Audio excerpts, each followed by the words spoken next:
Assalamualaikum warahmatullahi wabarakatuh. Kembali lagi bersama saya Weni Evita Sari dengan NIM A1D1171026 dari R001. Pada vlog kali ini saya akan menjelaskan kepada teman-teman mengenai penilaian. Selamat mendengarkan. Pada materi penilaian ini saya akan menjelaskan 3 macam-macam penilaian. Yang pertama penilaian afektif, yang kedua penilaian kognitif, dan yang ketiga adalah penilaian keterampilan. Adapun pengertian penilaian ini merupakan proses pengumpulan data kualitatif dan kuantitatif yang dilakukan dengan sengaja di dalam kelas. Nah, istilah penilaian ini jauh lebih luas daripada pengukuran. Tujuannya ini untuk membuat suatu keputusan yang baik tentang siswa secara kelompok maupun individu.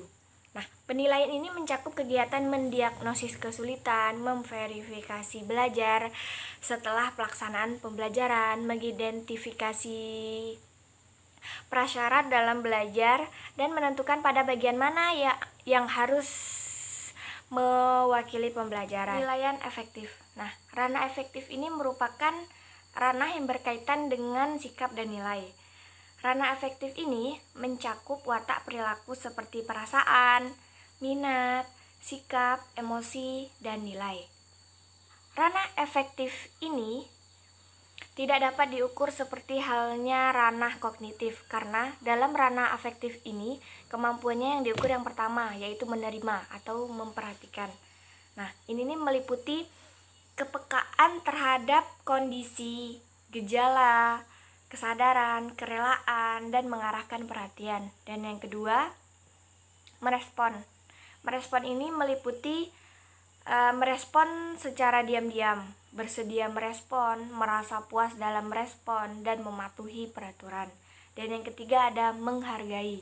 Nah, menghargai ini meliputi seperti menerima suatu nilai, mengutamakan suatu nilai, dan komitmen terhadap nilai. Dan yang keempat yaitu mengorganisasi.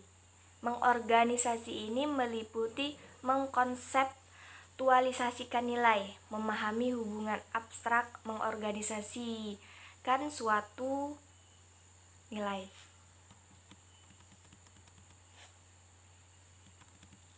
Kemudian yang kelima yaitu karakterisasi. Nah, karakterisasi ini meliputi menyusun berbagai macam sistem nilai menjadi nilai yang mapan dalam dirinya.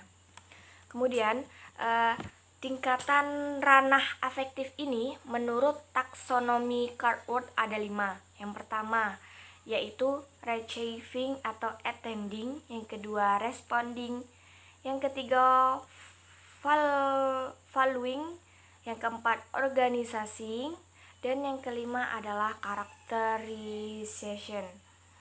Adapun 2 metode yang dapat digunakan untuk mengukur ranah afektif ini, yang pertama yaitu metode observasi dan metode laporan diri. Untuk penggunaan metode observasi ini berdasarkan pada asumsi bahwa karakteristik afektif dapat dilihat dari perilaku ataupun perbuatan yang ditampilkan atau direaksikan psikolog. Kemudian metode laporan diri ini berasumsi bahwa yang mengetahui keadaan afektif seseorang itu adalah dirinya sendiri. Itulah materi tentang penilaian afektif, dan ini contohnya guys. Selanjutnya yaitu tentang penilaian kognitif. Penilaian kognitif ini merupakan penilaian untuk mengukur kemampuan peserta didik berupa pengetahuan faktual, konseptual, prosedural, dan metakognitif, serta kecakapan berpikir tingkat rendah sampai tinggi. Nah, penilaian kognitif ini berkaitan dengan ketercapaian kompetensi dasar pada K13 yang dilakukan oleh guru mata pelajaran. Penilaian kognitif ini dilakukan dengan berbagai teknik penilaian. Nah, Penilaian kognitif ini selain untuk mengetahui apakah peserta didik tersebut telah mencapai ketuntasan belajar, juga untuk mengidentifikasi kelemahan dan kekuatan penugasan pengetahuan peserta didik dalam proses pembelajaran. Oleh karena itu, pemberian umpan balik kepada peserta didik oleh pendidik merupakan hal yang sangat penting, sehingga untuk hasil belajar atau hasil penilaian dapat segera dilakukan atau digunakan untuk perbaikan mutu pembelajaran. Nah, karena ketuntasan belajar ini untuk pengetahuan itu ditentukan oleh satuan pendidikan dengan mempertimbangkan batas standar minimal nilai ujian nasional yang ditetapkan oleh pemerintah. Kemudian, secara bertahap, satuan pendidikan itu terus meningkatkan kriteria penugasan belajar dengan mempertimbangkan potensi dan karakteristik masing-masing satuan pendidik sebagai bentuk peningkatan kualitas belajar. Kemudian ada teknik penilaian kognitif. Nah, untuk teknik penilaian kognitif ini berdasarkan Permendikbud nomor 104 tahun 2014 dapat berupa tes tertulis,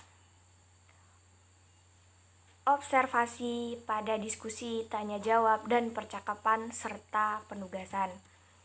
Baiklah, untuk yang pertama yaitu tes tertulis. Nah, instrumen tes tertulis ini menggunakan soal pilihan ganda dan soal uraian. Nah, tes tertulis ini adalah tes yang diberikan kepada siswa dan dijawab secara tertulis. Kemudian yang kedua yaitu observasi terhadap diskusi, tanya jawab, dan percakapan. Penilaian terhadap peserta didik dapat dilakukan melalui observasi, diskusi, tanya jawab, dan percakapan. Nah, teknik ini adalah cerminan dari penilaian autentik.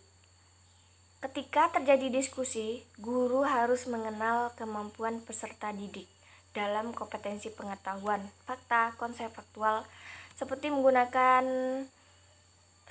melakukan pengungkapan gagasan yang orisinal, kebenaran konsep, dan ketepatan penggunaan istilah fakta prosedural yang digunakan dalam waktu mengungkapkan pendapat, bertanya, ataupun menjawab pertanyaan. Kemudian yang ketiga yaitu penugasan. Nah, penugasan ini merupakan penilaian yang dilakukan oleh pendidik yang dapat berupa pekerjaan rumah secara individu ataupun kelompok. Sesuai dengan karakteristik tugasnya. Pemberian tugas ini merupakan suatu penyajian bahan pembelajaran di mana guru memberikan tugas tersebut tertentu agar siswa melakukan pembelajaran, di mana guru memberikan tugas tertentu agar siswa melakukan kegiatan belajar dan memberikan laporan sebagai hasil dari tugas yang dikerjakannya.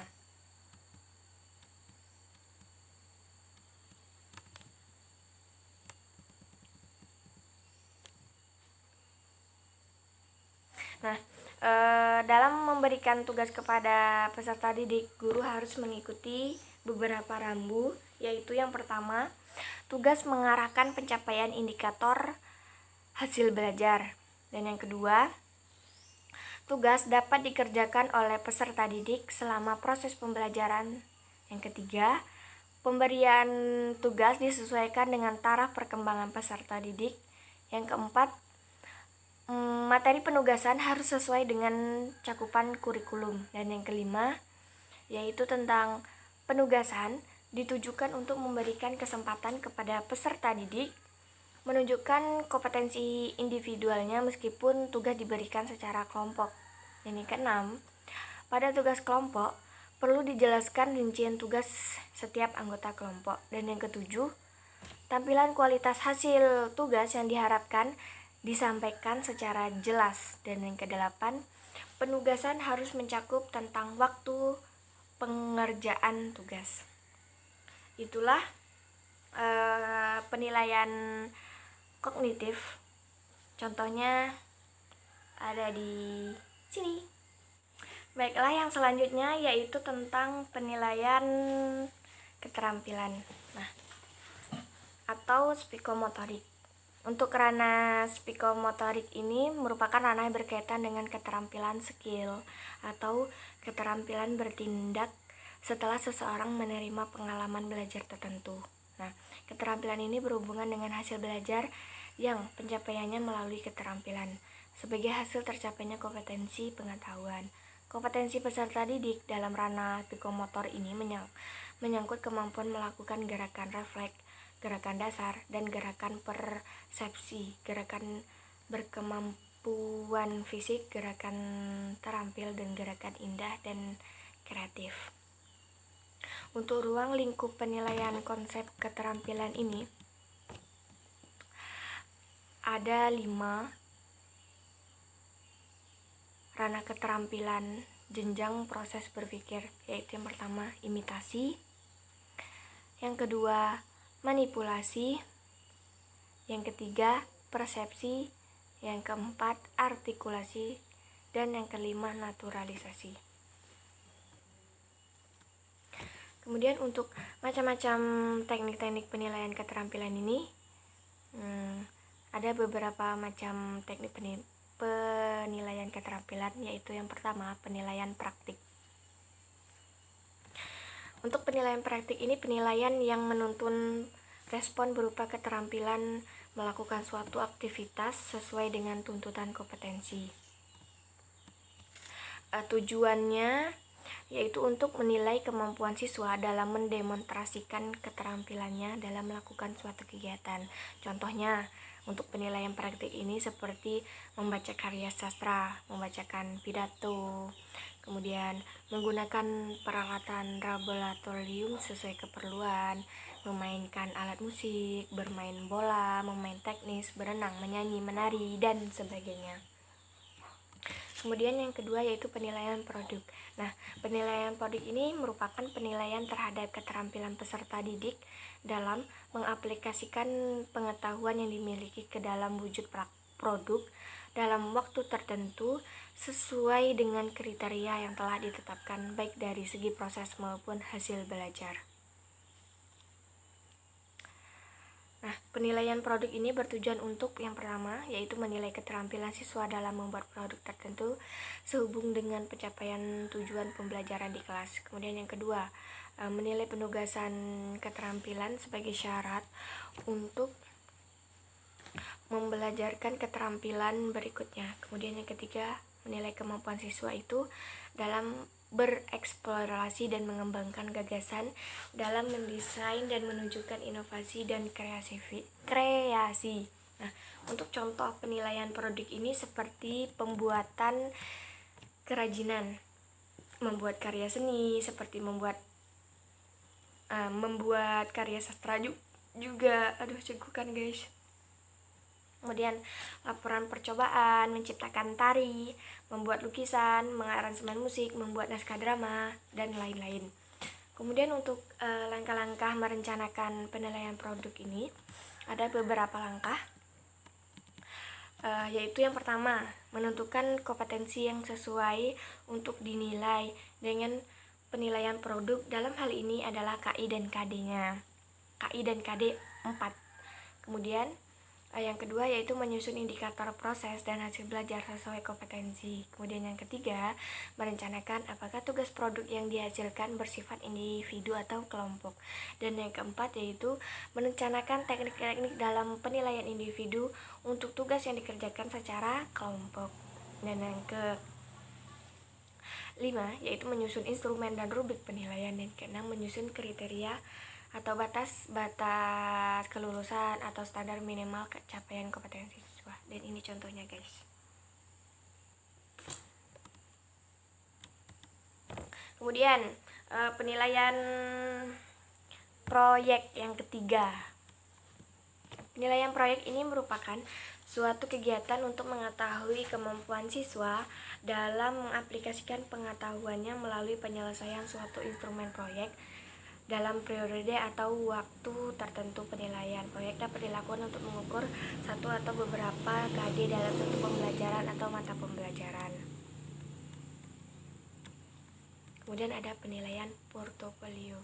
Nah, penilaian portofolio ini adalah penilaian berkelanjut berdasarkan kumpulan informasi yang bersifat relatif dan integratif yang menunjukkan perkembangan kemampuan peserta didik dalam satu periode tertentu. Nah, tujuan utamanya dilakukan portofolio ini untuk menentukan hasil karya dan proses bagaimana hasil tersebut diperoleh sebagai salah satu bukti yang dapat menunjukkan pencapaian hasil belajar, yaitu mencapai kompetensi dasar dan indikator yang telah ditetapkan. Nah, ada beberapa tipe portofolio. Yang pertama yaitu portofolio dokumentasi, kedua portofolio proses, dan yang ketiga adalah portofolio pameran. Nah, pendidik dapat memilih tipe-tipe portofolio tersebut sesuai dengan karakteristik kompetensi dasar atau konteks dalam mata pembelajarannya. Baiklah, hanya itu yang dapat saya jelaskan mengenai penilaian. Terima kasih.